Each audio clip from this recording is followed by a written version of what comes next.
Hi, I'm Peter Lyons. I'm an architectural photographer based in Petaluma, California, in Northern California, Northern California's wine country. And I've been doing some 4x5 photography recently with a Sinar F2 loaned to me by my friend Scott Hargis, and just having a lot of fun with it. There's a tree out here in this pasture that I photographed a number of times, but I'd never shot it on film. And so I'm here today to try to capture it. I'm going to be shooting infrared film.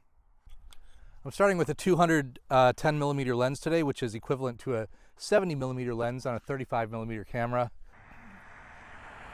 So I've got my setup checklist. Ensure tripod head is level and drag dials have some resistance dialed in, because this Arca Swiss Cube never really moves on its own under the weight of a normal mirrorless camera, but with this thing it has so much leverage that if I tilt it a certain way it'll just go wonk. When attaching standards to monorail, ensure standards are square, shifts are centered, tilts and swings are flush, and the focusing knob is in the centered position. Check, check, check. I do have some tension dialed into the head here.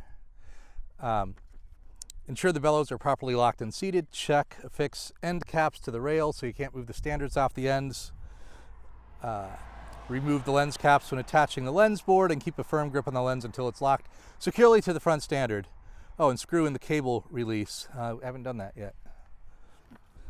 Okay, when I screw in the cable release, I also have everything is manual.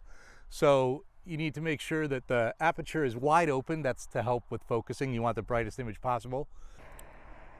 So you can do the big focus movements by moving the standards. And then you can do the finer movements by using this focusing knob here. One of the great things about a view camera is the ability to move the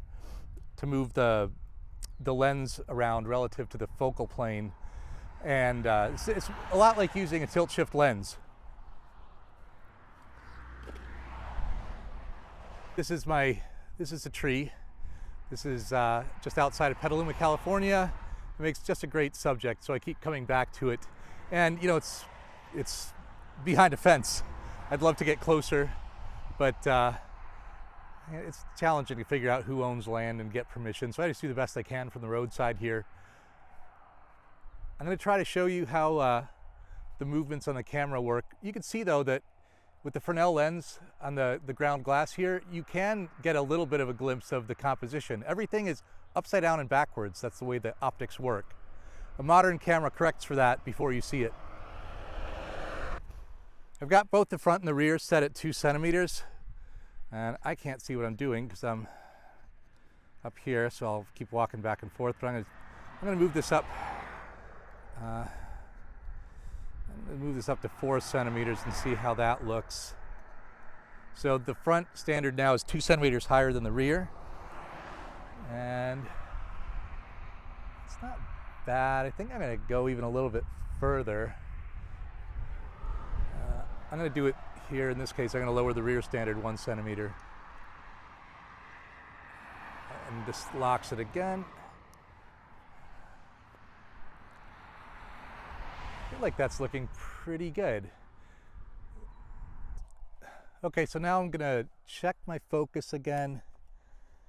Make sure the composition is as I intend it and there's nothing like messy in there. I've come home and found out I've got little bits of barbed wire in the foreground. It's really kind of hard to get one big look at the whole viewfinder, even when you're under the cloth. And even with my reading glasses on, I can't see that close up. So you really just have to take your time with it. And I find out that that's really key to me, not screwing things up too, thus the list.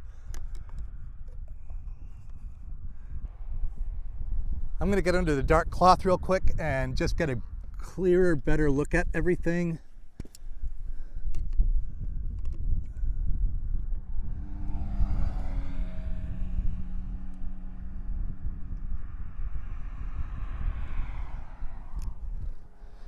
Yeah, this process really rewards patience and really punishes impatience. So this is the infrared filter. It's like, really, you're not supposed to be seeing anything at all through it, but you can. I don't know if you can see that, but you can see the sun just glows as a really bright, a really deep red orb. So the next step is to determine my exposure. There's no light meter in here, obviously. There's literally no electronics in this camera at all. It's strictly manual and optics. You know, mechanical parts, the shutter, everything. So I rely on this incident light meter. This shows me 1/180th of a second at f/16, ISO 400 is the natural visible light reading. But when I'm shooting the infrared film, I need to use this filter, 720 nanometer filter, which eliminates everything in the visible spectrum and only includes light above that, above 720 nanometers. And I've learned, thanks to my stepson Joe, who's playing around with it, that if we put this over here, you can read, you could take a reading that generally works. So now it's showing 1/4 second at f/16.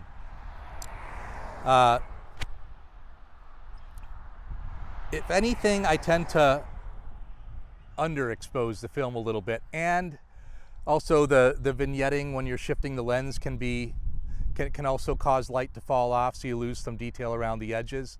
You tend to lose the shadow detail a little bit more on the edges, and film tends to be a little bit more forgiving of overexposure than underexposure. And with longer exposures, you got, well, a 1/4 second isn't a long exposure, but film does have it can experience reciprocity failure once you start hitting a second or 2 seconds or 4 seconds, which is like the film loses its sensitivity. So you need to compensate for that by adding to the exposure. And for that, you can look up a table. You could use a app on your phone that'll show you, like, for this film stock, what's the recommended compensation for that. All that said, not an issue today. A 1/4 second, a 1/2 second, a second, that's not in reciprocity failure territory. I'm going to go with, I'm just going to go with the 1/4 second for the first shot, and then I'll do another shot at, say, I'll probably just do a 1/2 second, and then I'm pretty confident with that.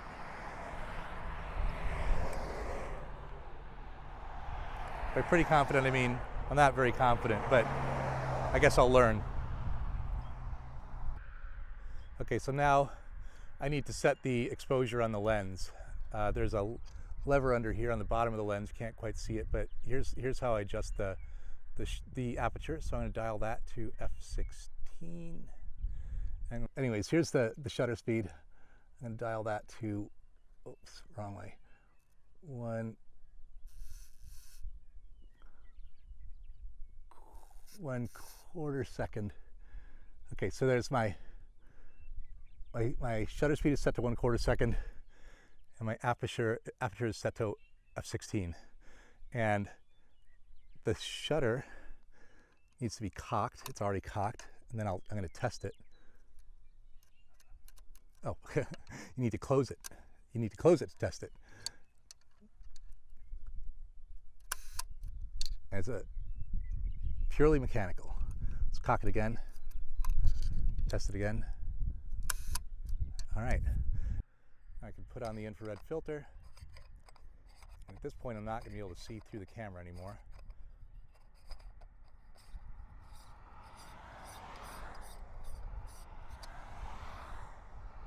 Okay, so now is a good time to review my list, because this is when the rubber meets the road, so to speak. So I've got 21 steps to actually making an exposure. With lens wide open, compose shot and focus, check. Lock standards on monorail, check. Lock lateral shifts front and rear, check, check. Especially, okay. Lock vertical shifts front and rear, lock swing movements front and rear. Some of these movements are with the same lock, so we're good. Determine the exposure, accounting for reciprocity and bellows extension. Bellows extension isn't, that's more like for close-up photography. If shooting IR, use incident meter with filter over it. Make sure meter is set to correct ISO in the same aperture that I'm shooting at. Check. Close the shutter. Check. Verify. Aperture and shutter speed are set on lens. Check, check. Test shutter a few times. Select film holder with white sides out. So this is a film holder, and it's very analog. You load this at home in a dark room, or in this case in like a dark bag. It's like a black bag with, like, you put your arms in there and sort of light. It's like a double layered light proof black bag that zips up, and it has like elastic, you know, arm sleeves that you put your arms into, and then you just sort of feel around in there in the dark. You open up the box of film. It's a box inside a box, and then it's inside a bag inside the box, wrapped in cardboard inside the double box, and then you slide the film into these holders, and then these things here are the dark slides, and that protects the film. And when you put it inside the camera, you take the dark slides out, you make your exposure, and you put the dark slide back in the other way around with the black side out, or whatever your personal convention is, to indicate that you've you know, you've exposed that sheet, because you don't want to double expose it, or you don't want to mistakenly open it up at home and then there's film in there and you just ruined it. Insert the film holder and ensure a snug fit, and then verify the rear standard did not move when inserting the film holder. So I made a lot of mistakes at this stage. Like at first, getting used to this camera, the film holder was a really fussy bit, but I've got it down now thanks to Wayne Capilli and a day in Monterey. He gave me a really great hands-on messing with it out in the field, and I learned a lot that day. So thank you, Wayne. Film holder slides in like this, and then you sort of, and it pops in there, and that's good. That felt good, and it looks good. I have a note here to remove the dark, and of course remove the dark slide, and then you use the slide to shield the lens from the sun. The sun is up there. Someone just lost part of their load here. Make the exposure, then replace the dark slide, black side out, and lock. Then write down my exposure information and remove the film holder. You have to do all of these steps. Like screwing up any one of them will ruin the shot. So I have to go slow. I'm so used to a pretty brisk professional digital workflow that's really pretty forgiving, and I can see every shot as I make it. This is not so forgiving, but honestly, like, there's something I really love about having to slow down, having to think at every step, and like having to like really work harder for it. And like maybe I screw up. It just makes it all the more rewarding when I finally get it. And I've learned a lot along the way. Spent a lot of money along the way, but whatever. Okay, showtime. I'm gonna unlock the dark slide. I'm gonna take out the dark slide. I'm gonna see, and that is shielding the lens. That's pretty good. And then I'm just gonna reach under here and I'm gonna make the exposure. 3, 2, 1, boom. And then I'm gonna put the dark slide back in, dark side out, and lock it. And then I'll write these down. I promise, Wayne. I'm gonna write them down in just a second. I'm gonna do the other one. That was a 1/4 second. Now I'm gonna go to a 1/2 second. Okay, now I'm at a 1/2 second, and I've recocked the shutter, and I'm gonna take out the other dark slide. Oh, this is all good. I've got this. This is easy. I've been burned so many times by just like rushing at the last step, and then all the effort leading up to that is wasted. Okay.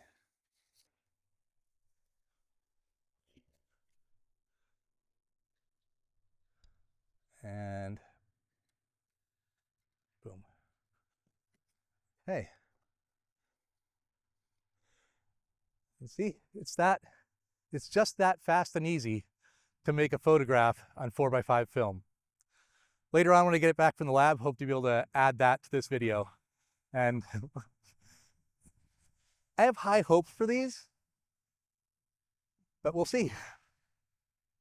Okay, so if you could excuse for a minute the low production value filming here. I do have negatives back from the lab, and I'd like to show them to you. I've learned that I was using the incident meter wrong. When I hold it flat, I'm reading the sky. I don't want to read the sky. I need to hold it so the bulb is exposed to the light that's hitting my subject. So I would have been holding it like facing away from the tree, ideally. It wasn't so bad that I didn't get an exposure at all, but there was another mistake made as well. This is my initial quarter-second exposure. It's underexposed. There's very little detail in the shadows, and overall, I'm just lacking a lot of the tonal range that I would have with a better exposure. And this is my half-second exposure. This is why we bracket. Much better exposure. But you also see here what happens when you open an exposed film holder. This is exactly what I was saying when mistakes are being made. I just had these sitting on my desk. They're ready to go to the lab. And for a moment, I thought they were empty film holders. So I started to open it up, and I saw the shiny emulsion, and I'm like, oh, man. Yeah, seeing the shiny side should have been a clue. The emulsion side is flat. It's a matte finish. It's not shiny. I'd loaded the film upside down. I've learned that that's not a total deal breaker. The film will still expose more or less correctly, but you'll pay a little price in clarity and contrast. In my defense, the Rollei IR film that I was using isn't notched. There's usually a notch in one of the corners, so that helps orient you so you're loading it correctly, emulsion side up, when you're loading the film blind in the dark bag. And this doesn't have that. It's also like really thin. I've literally had one of the sheets fold over in the holder. Not ideal, but a lot of fun. I'd always wanted to shoot IR film, so I sort of scratched that itch with this experiment. So I shot this video and another one even before it, even less polished, if you can believe that, 2 months ago, 3 months ago. And I'm gonna continue doing it. Like, this has really connected with me. At the beginning of the year, when my stepson started taking a film photography class at the local junior college, I was totally trashing it, saying like, that's such a disservice to young people wanting to get into photography, teaching them a archaic, outdated workflow that no one uses anymore. And yeah, like, look, my professional work is always gonna be digital, but there's something to be learned from shooting film. And it wasn't like another month after that I was like borrowing that 4x5, and another month after that I was buying one of my own. So yeah, now I have a 4x5 camera of my own, a bunch of film in the fridge. My wife is stoked about that. And so I'll keep doing it. I'll keep bringing you along. And yeah,